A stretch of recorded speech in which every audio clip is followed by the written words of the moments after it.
CMR shopping mall ఆడి శ్రావణం అతిపెద్ద KG sale up to 61% offer 1+1 combo offer. So ఇప్పుడే shopping చేయండి. చారిత్రాత్మక ఘట్టం ఆవిష్కృతం కాబోతోంది. ప్రధాని మోదీ రాకకు ఉత్తరాంధ్ర సిద్ధమైంది. మరికొన్ని గంటల్లోనే ప్రధాని మోదీ ఉత్తరాంధ్రకు రాబోతున్నారు. భోగాపురం అల్లూరి సీతారామరాజు ఇంటర్నేషనల్ ఎయిర్పోర్ట్ ను గ్రాండ్ గా ప్రారంభించి జాతికి అంకితం చేయబోతున్నారు. అయితే ఇప్పటికే భోగాపురం వైభోగం గురించి చాలా పెద్ద ఎత్తున చర్చ కొనసాగుతోంది. ఇది ఒక ఎయిర్పోర్ట్ మాత్రమే కాదు, ఉత్తరాంధ్ర ఆర్థికంగా అభివృద్ధి చెందటానికి ఒక శక్తివంతమైన వేదిక అని కూడా ప్రతి ఒక్కరూ యాక్సెప్ట్ చేయాల్సిందే. సో దీని చుట్టూ, అంటే ఈ ఎయిర్పోర్ట్ చుట్టూ ఇది ఒక ఎయిర్పోర్ట్ నిర్మాణంగానే చూడకూడదు, ఎన్నో విశిష్టతలతో కూడుకున్నటువంటి వేదికగా కూడా చెప్పాలి. ఇప్పటికే మనం చూసాం గ్రీన్ ఫీల్డ్ ప్రాజెక్టులో భాగంగా గ్రీన్ ఫీల్డ్ ఎయిర్పోర్ట్ అనేది అత్యంత వేగవంతంగా దీని నిర్మాణం కొనసాగించి రేపు జాతికి అంకితం కాబోతోంది ప్రధాని మోదీ చేతుల మీదుగా.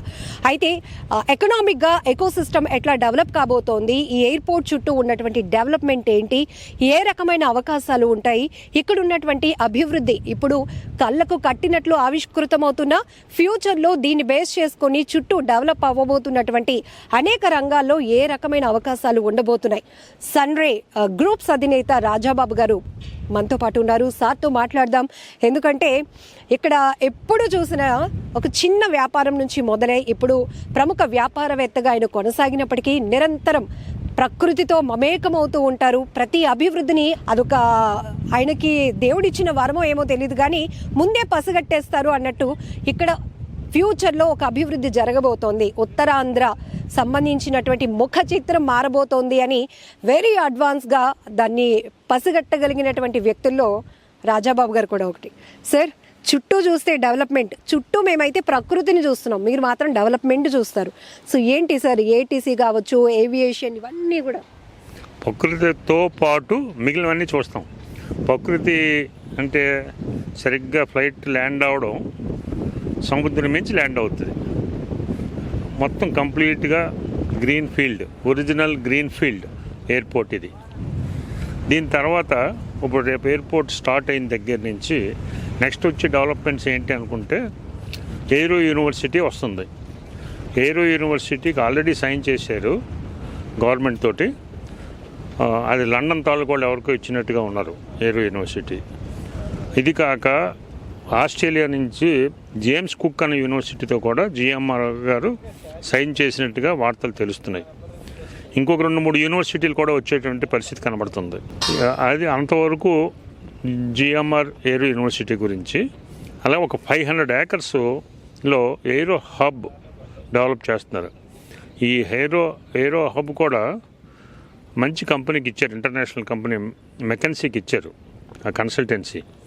ప్రపంచంలో ఉన్న ఏవియేషన్ ఇండస్ట్రీస్ సంబంధించిన ఇంజనీరింగ్ సెక్షన్స్ అన్నిటితోటి కూడా వాళ్ళు మాట్లాడి టైఅప్ చేసి జిఎంఆర్కి అప్పచెప్తారు. సో దానివల్ల ఏవియేషన్ ఇంజనీరింగ్ ఇండస్ట్రీస్ చాలా వస్తాయి ఇక్కడ. అంటే ఒక కన్సల్టెన్సీ లెక్క సార్? లేదు, ఇక్కడే మ్యానుఫ్యాక్చరింగ్ చేస్తారు. చాలా స్పేర్ పార్ట్స్ అవి కూడా మ్యానుఫ్యాక్చరింగ్. 500 ఏకర్స్ అంటే ఎక్కడా లేదు. ఇదే ఫస్ట్ ఇంత పెద్ద ఏవియేషన్ కోసం engineering section. It is not MRO వేరే ఉంది, ఇది కాదు. ఈ ఏరియా అభివృద్ధిలో చాలా ఉపయోగపడుతుంది. చాలా ఫారిన్ కంపెనీస్ వస్తాయి. ఇది కాక మీకు దగ్గరలో గూగుల్ ఆల్రెడీ వర్క్ స్టార్ట్ అయింది. రిలయన్స్ ఇక్కడికి 5 కిలోమీటర్ దూరంలో వస్తుంది. అలాగే ఇక్కడ ఉన్న పిల్లలకి స్కూల్ కోసం జిఎంఆర్ గారు కూడా చిన్నమయ్య మిషన్ తాలూకా స్కూల్ కన్స్ట్రక్షన్ ఉంది. అది 3rd ఫ్లోర్ కంప్లీట్ అవుతుంది. ఇటువంటి అభివృద్ధులు చాలా ఉన్నాయి. మనం చెప్పుకుంటూ పోతే స్టెప్ బై స్టెప్ ఇంకా చాలా వస్తాయి. ఈ ముఖ చిత్రం ఒక 3-4 సంవత్సరాలు పూర్తిగా మారిపోతుంది. డేటా సెంటర్ ఎంత కిలోమీటర్ దూరంలో ఉంది ఇక్కడికి? మహా అయితే 5 కిలోమీటర్లు maximum. Google 20 kilometres. Aero hub almost attach. Aero university 3 kilometres. 5 star hotels ఒక 4, బిలో 5 కిలోమీటర్స్. ఇలాగ అన్ని డెవలప్మెంట్స్ చాలా వస్తున్నాయి. చాలా గ్రోత్ ఉంటుంది. మనకు తెలిసినవి కాక ఇంకా కొత్తగా వచ్చి కూడా చాలా ఉంటాయి. మంచి హౌసింగ్ ప్రాజెక్ట్స్ వస్తాయి, మంచి హోటల్స్ వస్తాయి, రిసార్ట్స్ వస్తాయి, రెస్టారెంట్స్ వస్తాయి. చాలా గ్రోత్ ఉంటుంది.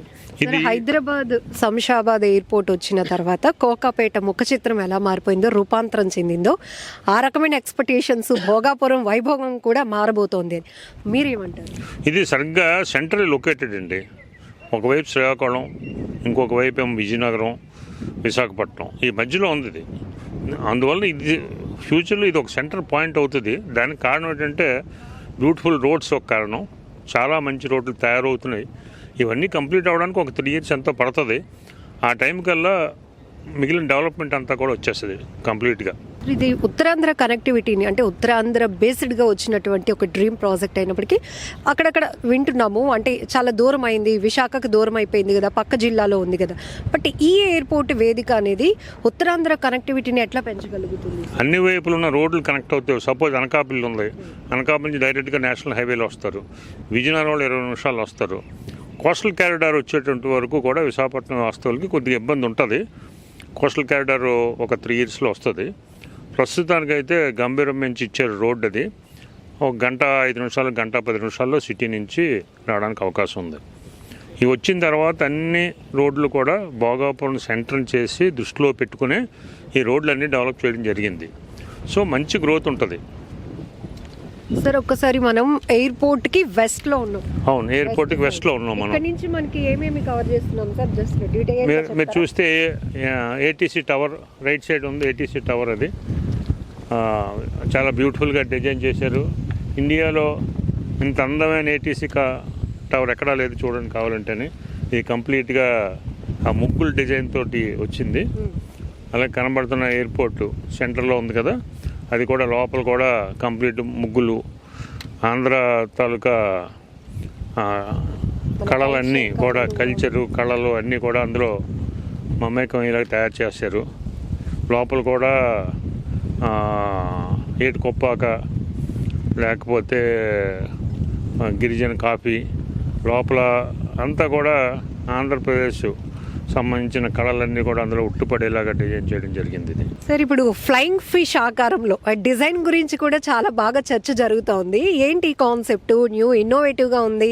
ఖచ్చితంగా ఈ డిజైన్ గురించి మీరేమంటారు? అసలు ఆల్మోస్ట్ సముద్రంలో దగ్గరలో అటాచ్డ్గా ఉన్నటువంటి ఎయిర్పోర్ట్ లాంటిది ఇది. అందువలన దీనికి ఆర్కిటెక్ట్ ఎవరో ఫ్లయింగ్ ఫిష్ డిజైన్ని డిసైడ్ చేశారు. అది కూడా నేల మధ్యలో వచ్చినట్టుగా డిజైన్ చేశారు. చాలా చాలా బాగుంటుందండి ఇది. అక్కడ బిల్డింగ్స్ కనిపిస్తున్నాయి కదా సార్, ఆ కన్స్ట్రక్షన్ అదేంటి సార్? అది తాజ్ హోటల్ అండి. అది 160 rooms తాజ్ హోటల్. అది జిఎంఆర్ వాళ్ళది. తాజ్ వాళ్ళు ఆపరేట్ చేస్తారు. మీరు అన్నట్టుగానే మరొక 3-4 ఏళ్లలో ఖచ్చితంగా ఈ ఎయిర్పోర్ట్ వేదిక చేసుకొని ఉత్తరాంధ్ర ముఖచిత్రం మారబోతుంది అనటంలో ఎలాంటి డౌట్ లేదమ్మా అంటున్నారు. సో లాజిస్టిక్స్ కానీ, మెడికల్గా, ఆతిథ్య రంగం, వీటిలో కూడా ఎట్లాంటి ఆపర్చునిటీస్ రాబోతున్నాయి సార్? ఓన్లీ ఎయిర్పోర్ట్ నిర్మాణం కాకుండా చుట్టూ కూడా కోట్లాది రూపాయల డెవలప్మెంట్ ప్రాజెక్ట్స్ కూడా రాబోతున్నాయి. చాలా వస్తాయండి. పర్టికులర్గా లాజిస్టిక్స్లో చాలా మార్పులు వస్తాయి. ఈ దగ్గరలో మనకి ఈ ఫార్మా ఇండస్ట్రీస్ చాలా ఉన్నాయి. అవన్నీ కూడా ఇక్కడ ఎయిర్పోర్ట్లో ట్రాన్సిట్ అవుతాయి. వేరే వేరే కంట్రీస్కి అన్నీ కూడా హైదరాబాద్ నుంచి, చెన్నై నుంచి వెళ్తున్నాయి. అవి ఇక్కడ నుంచి ఇప్పుడు ఎక్స్పోర్ట్ అవుతాయి. అలా చాలా అవకాశాలు చాలా చాలా ఉన్నాయి. అవన్నీ స్టెప్ బై స్టెప్ వస్తాయండి. సార్ ఇప్పుడు మోదీ గారి రాక కోసం ఉత్తరాంధ్ర సిద్ధమవడం ఒక ఎత్తు అయితే, గ్రాండ్ వెల్కమ్ జరగబోతోంది. గిన్నీస్ రికార్డ్కి సంబంధించినటువంటి ఆ ప్రతినిధులు కూడా చేరుకున్నారు. 14,000 మందితో ఒకేసారి ధింస నృత్యంతో స్వాగత సుమాంజలి. మరొక వైపు మీరు చాలా నియరెస్ట్గా ఉన్నటువంటి నేబర్ కాబట్టి మీరు కూడా చాలా ఇన్నోవేటివ్ ప్లాన్ చేశారు మోదీ గారి రాక కోసం. మేము గ్రీన్ తోటి వెల్కమ్ చెప్పాము. రండి మోడీ గారు, రండి, మా ఆహ్వానాన్ని స్వీకరించండి, గ్రీన్ తోటి మీకు వెల్కమ్ చెప్తున్నాం. అలాగే అదే స్పాట్లో దింసా కూడా 13,000 మంది కళాకారులతోటి ప్రయత్నం చేస్తున్నారు. అది కూడా గిన్నిస్ వరల్డ్ రికార్డు గిరిజనులతోటి చేయించడం ఒకే ఏరియాలోని. Welcome sir. Thank you sir. So ఇది ఉత్తరాంధ్ర వైభోగం ఎలా ఉండబోతోంది, ఉత్తరాంధ్ర అభివృద్ధి వైపు మరింత శరవేగంగా పరుగులు పెట్టడానికి ఒక శక్తివంతమైన, ఒక బలమైన వేదికగా భోగాపురం అల్లూరి సీతారామరాజు ఇంటర్నేషనల్ ఎయిర్పోర్ట్ ఏ విధంగా వేదిక కాబోతోంది అని ఎన్నో విశిష్టతలు, ప్రత్యేకతల గురించి సుమన్ టీవీ ఎప్పటికప్పుడు అప్డేట్స్ ఇస్తూనే ఉంది. సో మొన్న డాక్యుమెంటేషన్లో, ఫ్రంట్ ఎలివేషన్లో అసలు ఎలాంటి కన్స్ట్రక్షన్స్ జరుగుతున్నాయి, ఎట్లాంటి డెవలప్మెంట్ ఉంది, ఇన్సైడ్ కూడా ఎలాంటి ప్రత్యేకతలు ఉన్నాయి చూపించాం. ఇప్పుడు మనం వెస్ట్ సైడ్ ఉన్నాం. సో వెస్ట్ సైడ్ చూస్తే వెరీ క్లియర్గా మనకి ఏటీసీ కావచ్చు, ఏరో హబ్ గురించి, అట్లానే తాజ్ కన్స్ట్రక్షన్ చేస్తున్నటువంటి హోటల్, ఇట్లాంటి డెవలప్మెంట్స్ అన్నీ కూడా చూస్తున్నాం. ఖచ్చితంగా అన్ని రకాలుగా ఉత్తరాంధ్ర కనెక్టివిటీని పెంచడానికి ఇదొక బలమైన వేదిక.